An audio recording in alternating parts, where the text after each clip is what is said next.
Chapter 18. Bug Out. The trouble started over the weekend. It was Saturday night, and I was still turning around in my head the best way to take down an entire criminal conspiracy without creating a huge mess when Audrey called. Bad news, she said. The AV kids are negotiating with the anchors. Based on what Steph said, I think the strike will be over by Monday. I groaned. Great. All the wrong people are getting along. Hey, don't shoot the messenger. Sorry, thanks for telling me. I'm just feeling the pressure here a little bit. Hey, don't worry, she said, softening her tone. You're gonna figure this out. You always do. You're not just doing your face thing to make me feel better, are you? Maybe a little, she admitted, but only on top of the truth. I smiled. She always knew what to say. Hey, while I have you, anything new on the Sienna front? Nope. But I'm sticking to her like glue. She roped me into streaming with her next Wednesday.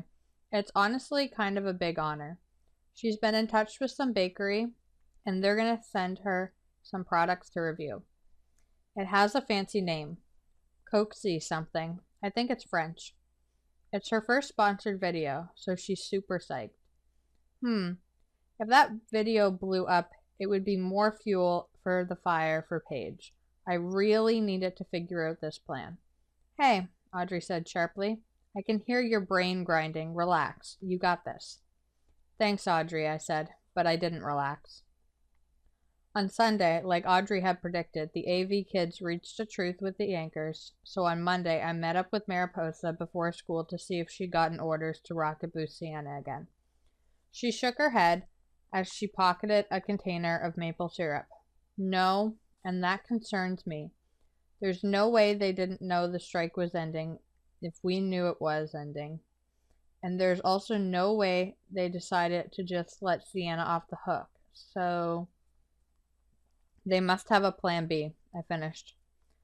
I would have one, Mariposa said, and a plan C to be safe. And I'm not even done with our plan A, I said. She smirked. I bet you wished you believed in rocket boosting people now. I hated that she was right. Not just about Sienna, about Paige too.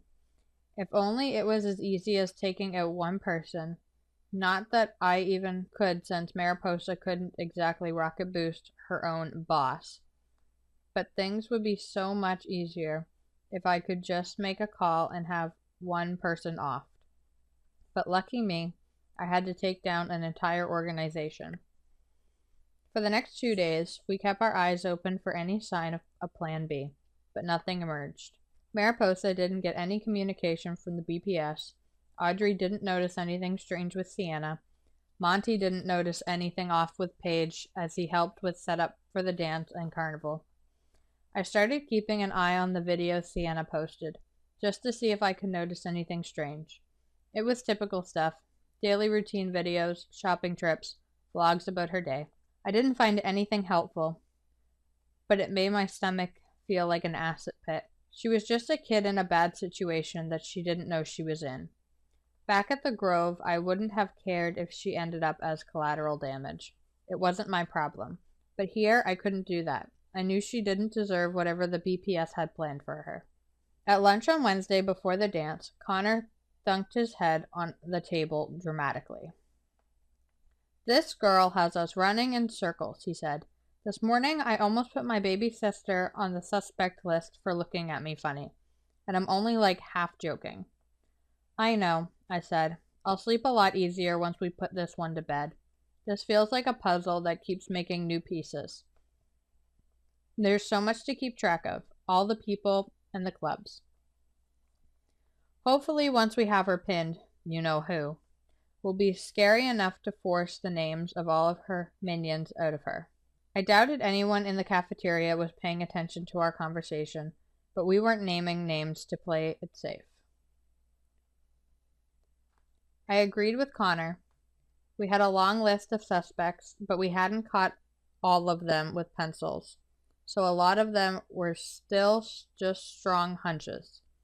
And I don't know if it was because it was just me and Connor at the table like old days, but a big maybe I hadn't thought about in a while floated into my head. Malik. He'd shown up at the start of the month, throw me into a tailspin, and then disappeared. I'd gotten so caught up with the nitty-gritty of the conspiracy of all our new suspects that he'd gotten lost in the shuffle, but I still didn't trust him. "What's up?" Connor asked. "Just thinking." When he gave me a look that said, "Dude, when are you not?" I added, "About Malik." "What about him?" "I don't know. He's a loose end. I don't like loose ends." "We don't even know if he's connected," he pointed out. "I know, but it feels too weird to be a coincidence. I just can't think of why they'd bring someone in from the outside, or how she'd even know him." Connor pulled out his phone and did some quick swipes. Looks like he's friends with Tessa's sister, Regina. And Paige and Tessa are always at each other's houses. If Paige was at Tessa's house at the same time he was there to talk to Regina, that could be a window. That gives us a when, but not a why. I mentally went through the last jobs we'd done with Malik again. Itsy Bitsy Spider job, Alphabet Soup job, the Busted Ballot job. My eyes widened. Wait, remember when we rigged that election? Student council rep? It was a different kind of race, but an election was an election. And if Paige wanted someone with experience, Malik had it. Connor dropped his fork and almost jumped out of his seat. "Oh, dude, yeah." Then he paused. "Wait. But we couldn't crack it, remember? We had to get them to switch to paper ballots we could mess with because the software was too secure." "Maybe he figured it out in the meantime," I suggested. "Or maybe he was here to try to figure it out, but it was too hard to crack. Sometimes you get called in for a job and the answer is no can do." I thought back to our encounter and his cocky gum-chewing swagger. But then again, 2 sticks of gum. "You're really hung up on this gum. It's a thing," I huffed out of breath. He patted me on the shoulder as he got up. "I'll check out my sites online to see if there have been any cracks to the software since last year when I get home. But right now, I'm going to the bathroom because my bladder has half a carton of chocolate milk too much in it, and I'm about to pop." I wrinkled my nose. "I don't need a play-by-play, dude." "Are you sure? It'd make a great article for the school paper." I threw a tater tot at him as he made his way out the door. Then I slid my eyes over to Mariposa. She seemed as calm and collected as ever, but I know I did too. That didn't mean anything. Jumpy outsides were a luxury we couldn't afford, but that wasn't the case for everyone in the cafeteria.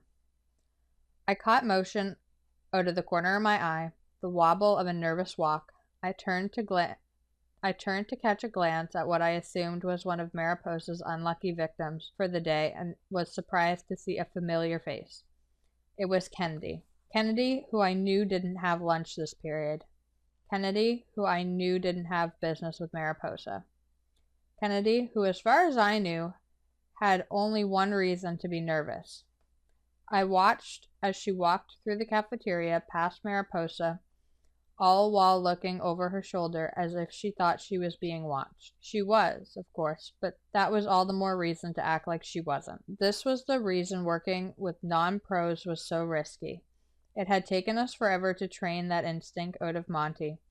The BPS operation was big, but it was full of amateurs, which was something I could exploit. I followed her path as she weaved through the tables, stopping in front of a boy I vaguely recognized. He was on our maybe list of suspects. Suddenly, I was feeling pretty confident in shifting him to the confirmed list.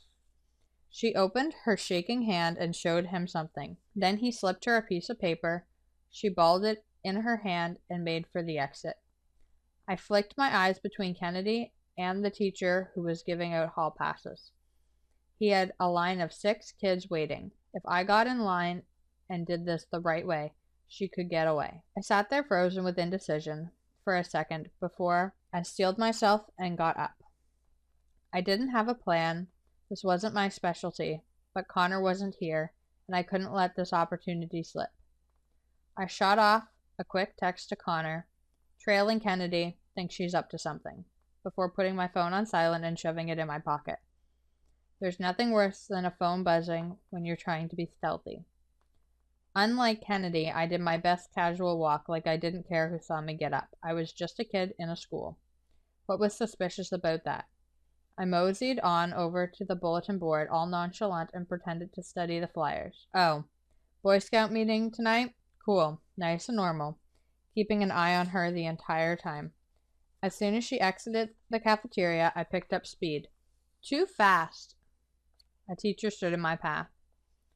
Whoa, what's the hurry? You know there's no running in the... My bladder has half a carton of chocolate milk too much in it, and I'm about to pop. She couldn't move out of my way fast enough. I guess sometimes you do need the play-by-play. Thank you, Connor. I slipped past her and out the door, just catching Kennedy as she turned a corner. I speed walked through the halls, slowing down at doors with windows and keeping an eye out for any space cadets. A teacher passed. I ducked down and slurped some water from a nearby fountain. Kennedy turned and I pretended to be fiddling with the combination lock on one of the lockers. She didn't know which one was mine. I recognized the path she was taking. She was heading to her locker, somewhere she felt safe.